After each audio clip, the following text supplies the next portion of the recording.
Olá a todos, meu muito boa noite. Eu sou Diogo Cardial, sou terapeuta integrativo, palestrante e advogado formado pela Universidade de Brasília.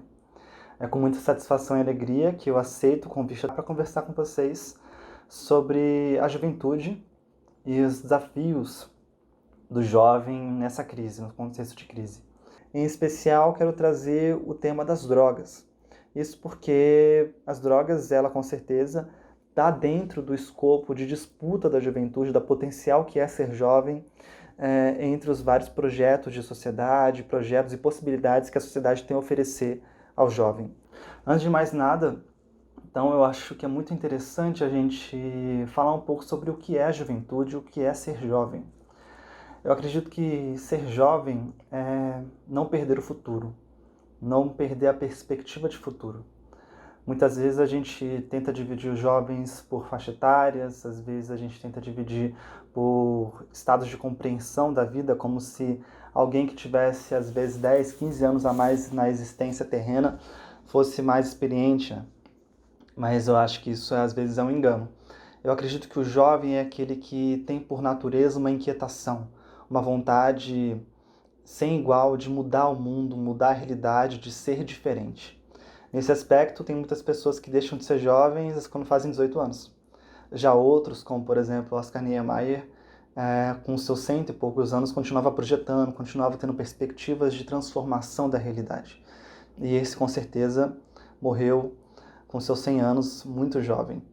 Sendo assim, a juventude se torna cada vez mais disputada na sociedade que a gente vive. Isso porque o jovem ele tem essa potência, ele tem esse desejo, ele tem essa vontade de mudar, de fazer acontecer. Ele acaba, então, tendo essa potência toda sendo disputado pelos mais diferentes tipos de projetos, tanto projetos políticos, quanto projetos de poder, projetos de existência, né? Não comum a gente ver hoje uns jovens sem perspectiva, perdendo o futuro, porque o que eles encontram na sociedade não é satisfatório para eles. Eles olham para uma carreira de 25 anos, carimbando papel em um órgão público, com uma aposentadoria de R$ 5.000, que vai ser o teto da Previdência, e falam, gente, não é essa vida que eu quero para mim. Ou eles olham para a religiosidade que está posta e veem um Deus punitivo, um Deus rancoroso, e não se encontram nessa espiritualidade. Ou ainda, eles olham para o mundo onde a perspectiva que lhes é apresentada é uma catástrofe ambiental ou mesmo uma catástrofe humana. São guerras, é fome e nenhuma perspectiva de mudança, nenhuma perspectiva de salvação.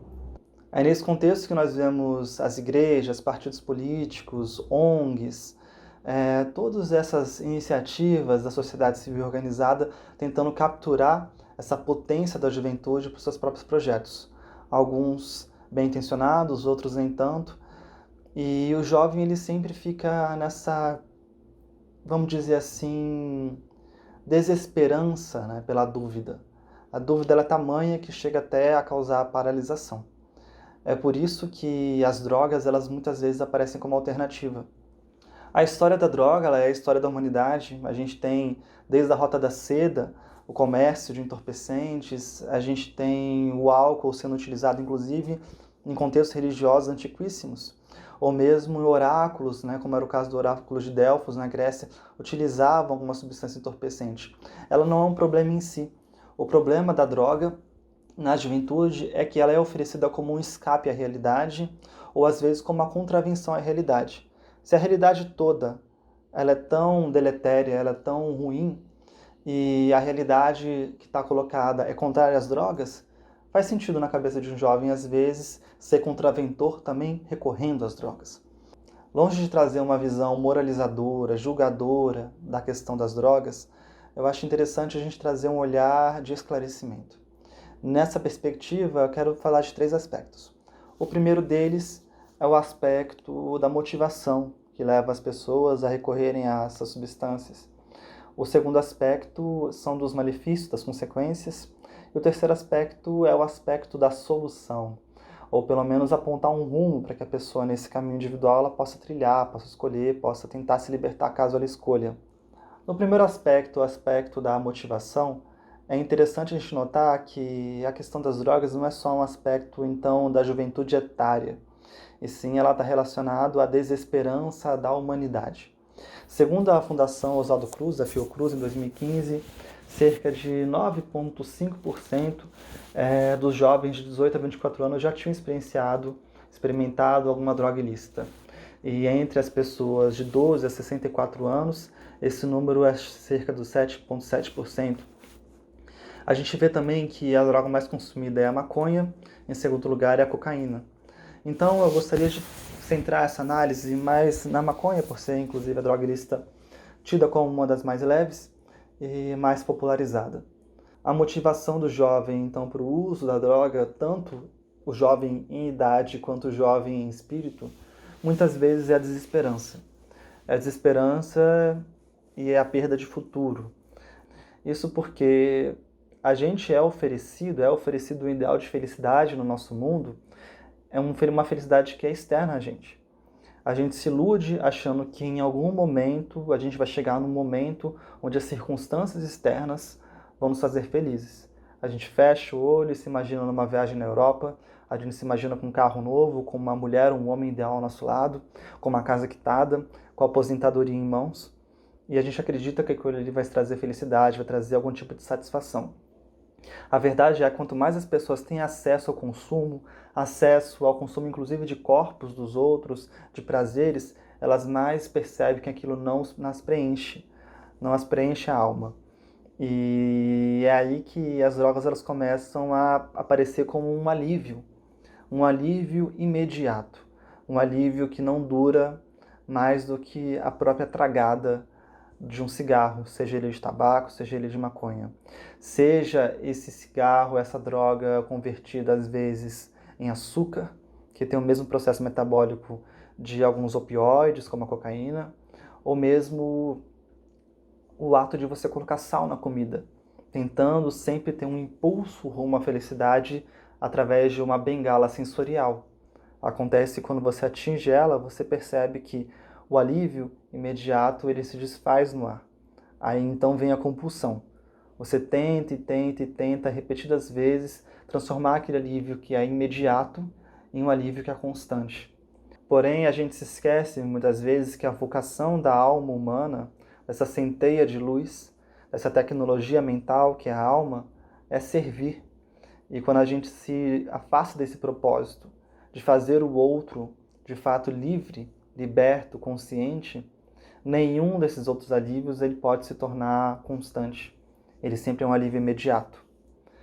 Essa perda de perspectiva, então, de felicidade de fato duradoura, é que faz com que as pessoas tentem se entorpecer. É uma armadilha, então, o mundo. A gente oferece um tênis, uma aposentadoria, um carro, uma mulher, como solução para os problemas. E quando você batalha e luta finalmente pela vida inteira por esses bens que vão te trazer a felicidade não está lá. Já os jovens de classe média, muitas vezes, eles nascem, rodeados desses bens, desses confortos que os pais lutaram tanto para ter. E eles olham para esse conforto todo e falam, bem, se é isso que me aguarda no final da vida, eu realmente não estou muito interessado em seguir nessa jornada. Cabe a nós, então, enquanto buscadores de conhecimento, e essa é uma grande missão do Dáquila Pesquisas, oferecer outras formas de realização, outras formas de perspectiva de realidade. Uma realidade mais consciente, mais ampla, mais desenvolvida, mais em contato com a natureza, mais em contato com as inteligências que estão ao redor da gente, nos auxiliando a um processo de prolongamento da vida e a um processo também de transformação da humanidade. Essa humanidade que a gente quer ver é uma humanidade que ela é realizada em todos os seus potenciais, realizada não só no aspecto financeiro, material, mas também espiritual, consciencial, no aspecto de conexão criativa com o próximo, criativa também no sentido sexual com o próximo. Acredito então que essa transformação de alguma característica da vida, como por exemplo a dependência de drogas, ela passa por dois aspectos. Primeiro, o aspecto mental. Como que você olha para aquela situação? O segundo é o aspecto da estabilização da energia. A estabilização da energia, em geral, leva a um crescimento consciencial. E o crescimento consciencial, em geral, leva à estabilização da energia. Logo, a gente pode sempre atacar o problema por esses dois vieses. No aspecto de perspectiva, no aspecto de como a gente olha para o problema, acredito que grande parte aqui já foi comentado. A questão central é não colocar a expectativa da felicidade em coisas externas. E uma vez que a gente ouve isso, pode até se parecer fácil de entender racionalmente, mas essa é uma postura de mente que tem que ser cultivada. Isso demanda treino, demanda foco, percepção, é a percepção 360 graus, que é tão preciosa e tão necessária de ser cultivada no nosso mundo. 360 graus porque a gente está atento em todas as direções, os 360 graus que nos envolve, e dessa atenção surge também a atenção plena no próprio eu, na própria consciência. A atenção plena na própria consciência libera a energia constante. Ou seja, quando você está atento a tudo, nada te distrai. Então, essa energia que é sua, ela pode não ser capturada por todas as distrações que existem no mundo. Já do ponto de vista energético, eu quero passar uma técnica para vocês, compartilhar uma técnica que é chamada de calistenia.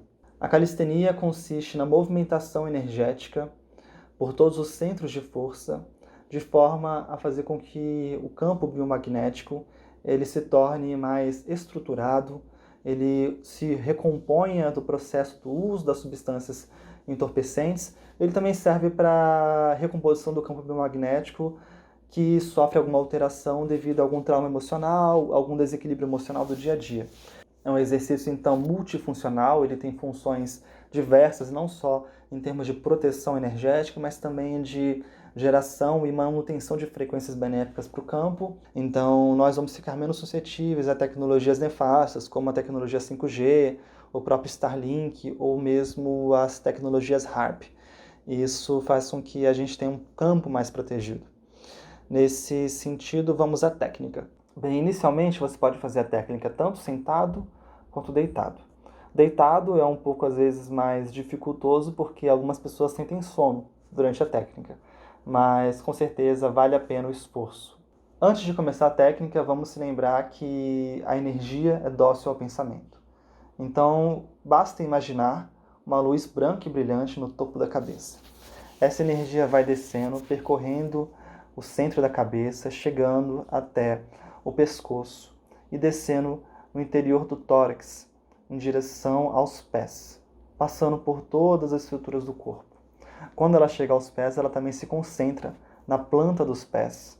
E novamente ela vai subindo pelos tornozelos, panturrilhas, coxas, quadril, barriga, tórax, pescoço e cabeça.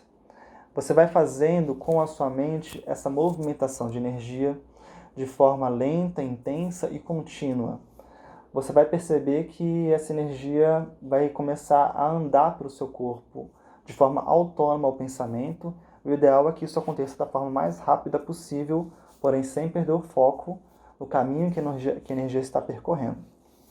Lá pelas tantas, você vai sentir um arrepio pelo corpo inteiro. Esse arrepio é a energia vibracional se expandindo e nutrindo todos os canais e centros de força. Assim, você vai conseguir obter um campo biomagnético mais coeso, mais fechadinho e mais protegido.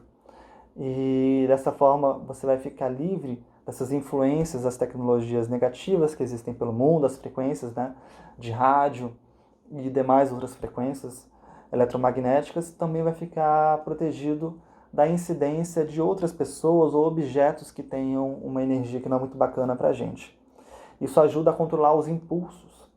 Os processos de vício, eles são processos de compulsão muitas vezes, porque nós sempre estamos querendo alimentar o alívio que é imediato. A gente, com o campo biomagnético desestruturado, essas energias de impulsos, elas também vão fazendo parte da gente, principalmente a energia compulsória de outras pessoas que também estão no mesmo problema, elas vão nos afetando.